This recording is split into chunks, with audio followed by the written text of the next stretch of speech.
Joining us live on Info Live TV is Yoni Ben Menahem, the General Director and Chief Editor of Kol Israel, Israel's main radio station.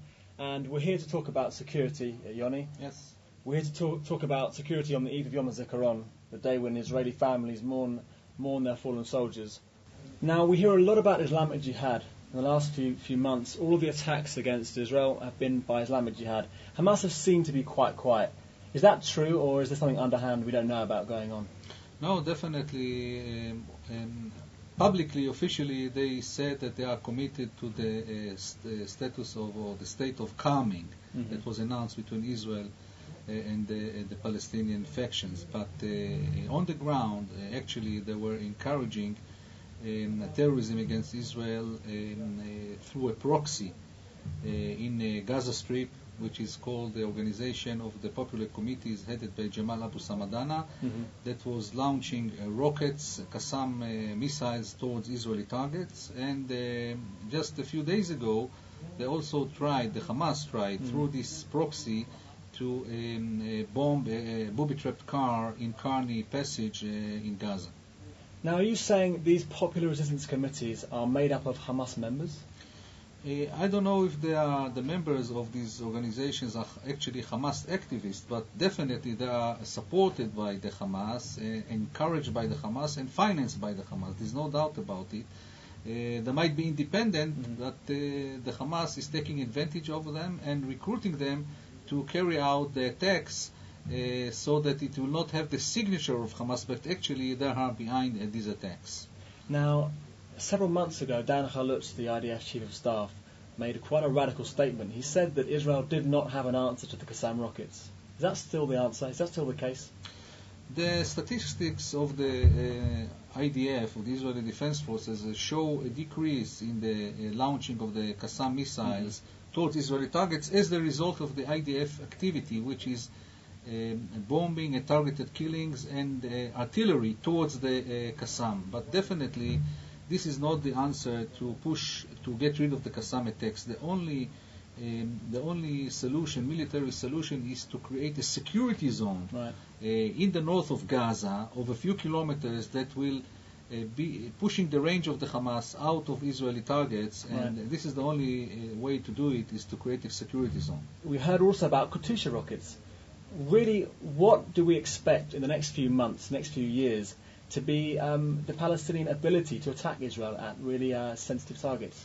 Eventually, and the IDF knows it, and there are contingency plans already, there will be no choice for Israel but to reoccupy Gaza Strip to prevent the smuggling from Egypt through the tunnels into the Gaza Strip. You're talking of an operation the size and depth of defensive shield, something like that? Definitely. There are different contingency plans. The IDF generals are already admitting to it. It's a matter of time, and eventually Israel will have to do it for self-defense. Okay, now a question about the international community. A lot's been said that Hamas coming out into the open and forming a government would have to force them to become more moderate. Should we be optimistic about international pressure on Hamas and on the Palestinians? We have to be optimistic, but not because of what is happening on the Palestinian side. We have to be optimistic about what we intend to do. This is the most important thing. What is happening on the other side is very disturbing, but we have to be strong and united. We have these new, quite remarkable pictures of the Eros-B satellite coming through.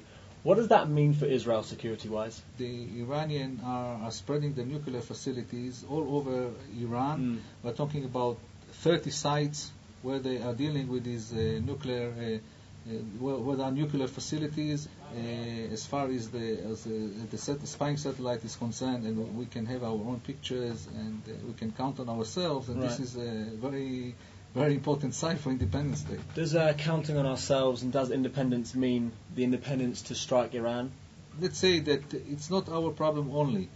And we need more than Israel to deal with Iran. We need the world to deal with Iran. We need the international community to deal with Iran. So it's not only our problem, it has to be more than that. One final question for you, Yoni. Israel has peace agreements with Egypt and with Jordan, and this week Egyptian and Jordanian leaders met to discuss how they were going to deal with the security threats to themselves after the bombings in the Sinai. How is Israel's relationship with Jordan and with Egypt today? Is there a coalition together, a willing coalition to fight this problem together? The Jordanians are, for the first time, accusing Hamas for trying to hit the Jordanian targets inside the Jordan. They presented weapons that were captured and terrorists that were captured, Hamas members.